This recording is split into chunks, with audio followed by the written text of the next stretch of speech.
എത്താം ഇപ്പോൾ ആം ആദ്മി നേതാവ് രാധിക നായർ ടെലിഫോൺ ലൈനിൽ ചേരുന്നുണ്ട്. ശ്രീമതി രാധിക നായർ, അങ്ങനെ തീയതി പ്രഖ്യാപിച്ചിരിക്കുകയാണ്.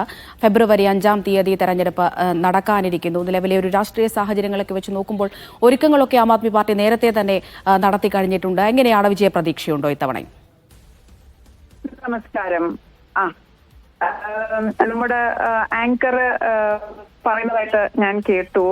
ഈ നമ്മൾ ഇന്ന് കാണുന്ന ഡൽഹി കോൺഗ്രസ് ഭരണകാലത്ത് ഉണ്ടാക്കിയെടുത്ത ഒരു പട്ടണമാണെന്ന്. അത് ശരിയാണ്. ശ്രീമതി ഷീല ദീക്ഷിത് വളരെയധികം ഡെവലപ്മെന്റൽ വർക്ക്സ് ഒക്കെ ചെയ്തിരുന്നു. പക്ഷെ ഫ്ലൈ ഓവേഴ്സും റോഡ്സും ഒക്കെ ഒരു ഗവർണൻസ് മോഡലിന്റെ ഒരു ചെറിയ ഭാഗം മാത്രമാണ്. പൗരന്മാരുടെയും ടാക്സ് പേയേഴ്സിന്റെയും ദൈനംദിന ജീവിതത്തിനെ ബാധിക്കുന്ന കുറെ കാര്യങ്ങളുണ്ട്. അവരുടെ പ്രശ്നങ്ങളുണ്ട്, വളരെ ഇൻഡിവിജ്വലിസ്റ്റിക് ആയിട്ടുള്ള പ്രശ്നങ്ങൾ. അവരുടെ കുഞ്ഞുങ്ങളുടെ പഠനം, എഡ്യൂക്കേഷന്റെ ക്വാളിറ്റി, സ്കൂളുകളുടെ ഒരു സ്റ്റാൻഡേർഡ്, ഇൻഫ്രാസ്ട്രക്ചർ, പിന്നെ ഹെൽത്ത് കെയർ, അസുഖങ്ങൾ, അവരെ ബാധിക്കുന്ന അസുഖങ്ങൾ. അവർക്ക് എന്തെങ്കിലും ഒരു ചെറിയ പ്രശ്നം ഉണ്ടായാൽ തന്നെ പ്രൈവറ്റിൽ പോകേണ്ടി വരുന്ന ഒരു സാഹചര്യം. ഇതൊക്കെ ഔട്ട് ഓഫ് പോക്കറ്റ് എക്സ്പെൻസസ് 15,000 20,000 മാത്രം സാലറി ഉള്ള ഒരു വ്യക്തിക്ക് ഒരു പ്രൈവറ്റ് സിസ്റ്റത്തിൽ പോയി ആവശ്യങ്ങൾ പൂർത്തിയാക്കേണ്ട ഒരു ഗതികേടായിരുന്നു ഈ ഫ്ലൈ ഓവേഴ്സ് എല്ലാം ഉണ്ടായിരുന്നപ്പോൾ. പക്ഷേ കേജ്രിവാൾ ഗവൺമെന്റ് വന്ന ശേഷമാണ് എഡ്യൂക്കേഷൻ ആയാലും ഹെൽത്ത് കെയർ ആയാലും കുടിവെള്ളമായാലും സ്യൂവറേജ് ആയാലും ഒരു സ്റ്റാൻഡേർഡ് ഓഫ് ലിവിങ്, ഒരു വ്യക്തിയുടെ ദൈനംദിന ജീവിതത്തിൽ ഒരു മാറ്റം, അവര് ശരിക്കും അറിയുന്ന ഒരു മാറ്റം ഉണ്ടായത് ഈ സർക്കാർ വന്ന പിന്നാണ്. 26% of the budget is set aside for education. Delhi ബഡ്ജറ്റിന്റെ 26% കേജ്രിവാൾ ഗവൺമെന്റ് എഡ്യൂക്കേഷന് വേണ്ടി മാറ്റിവെച്ചത്. അത്രയും തന്നെ ഒരു സർക്കാരും ചെയ്തിട്ടില്ല ഇന്നേ വരെ. അതുകൊണ്ട് തന്നെ 5 ലക്ഷത്തോളം കുഞ്ഞുങ്ങളാണ് പ്രൈവറ്റ് സ്കൂൾസിൽ നിന്ന് തിരിച്ച് ഗവൺമെന്റ് സ്കൂൾ സിസ്റ്റത്തിലേക്ക് മടങ്ങി വന്നത്. സോ ഈ പ്രോഗ്രാംസ് ആൻഡ് ഈ മാറ്റങ്ങളുടെ അടിസ്ഥാനത്താണ് ആപ്പ് ഈ അടുത്ത ഇലക്ഷനിലേക്ക് എന്താ പറയുന്നത്, ഡൽഹിയിലെ പൗരന്മാരോട് ഈ പ്രാവശ്യം ഒരു വോട്ട് ഓഫ് കോൺഫിഡൻസ് കൂടി ആഗ്രഹിക്കുന്നത്. അപ്പോൾ ഇത്തവണയും ഡൽഹിയിലെ ജനങ്ങൾ കേജ്രിവാൾ സർക്കാരിനൊപ്പം നിൽക്കുമെന്ന് തന്നെയാണ് താങ്കൾ പറയുന്നത്.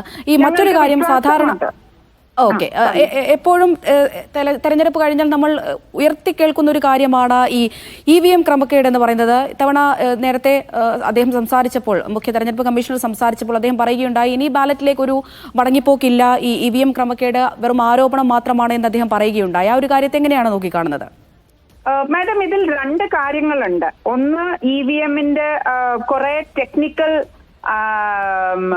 കണ്ടീഷൻസ് ഫുൾഫിൽ ആകാത്ത ഒരു EVMന്റെ ചാർജ് 99% ആയതും ആ കാര്യങ്ങൾ കുറെ കാര്യങ്ങള് ടെക്നിക്കൽ എക്സ്പേർട്സ് ചൂണ്ടിക്കാട്ടിയിട്ടുണ്ട്.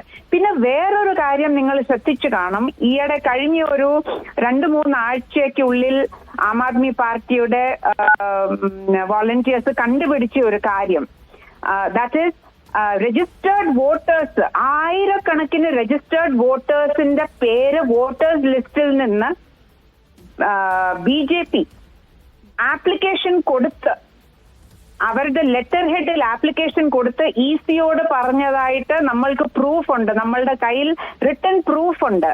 ദാറ്റ് അവര് റിക്വസ്റ്റ് ചെയ്തിരിക്കുന്നു, ഇന്ന ആൾക്കാർ മരിച്ചുപോയി, അല്ലെ ഇവിടെ താമസമില്ല, അതുകൊണ്ട് അവരുടെ പേര് വോട്ടേഴ്സ് ലിസ്റ്റിൽ നിന്ന് ഡിലീറ്റ് ചെയ്യണമെന്ന്.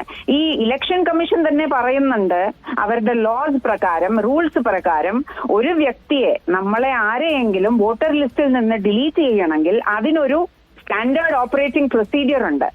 അവരുടെ ഒഫീഷ്യൽ വന്ന് നമ്മളുടെ താമസ സ്ഥലത്ത് ഫിസിക്കലി വന്ന് നമ്മൾ അവിടെ ഉണ്ടോ ഇല്ലയോ, ഈ ഇന്ന ആള് ജീവിച്ചിരിപ്പുണ്ടോ, നമ്മൾ ഈ അഡ്രസ്സിൽ നിന്ന് മാറിയോ ഉണ്ടോ ഇല്ലയോ എന്നുള്ളത് കൺഫേം ചെയ്തിട്ടേ അവർക്ക് ഡിലീറ്റ് ചെയ്യാൻ പറ്റൂ. അപ്പം ആയിരക്കണക്കിന് ആൾക്കാർ ഇന്ന് കൺഫേം ചെയ്തിരിക്കുന്നു, ഞങ്ങളുടെ പേരുകൾ വോട്ടേഴ്സ് ലിസ്റ്റിൽ നിന്ന് ഡിലീറ്റ് ചെയ്യപ്പെട്ടിട്ടുണ്ട്. അതെന്തുകൊണ്ടാണ്?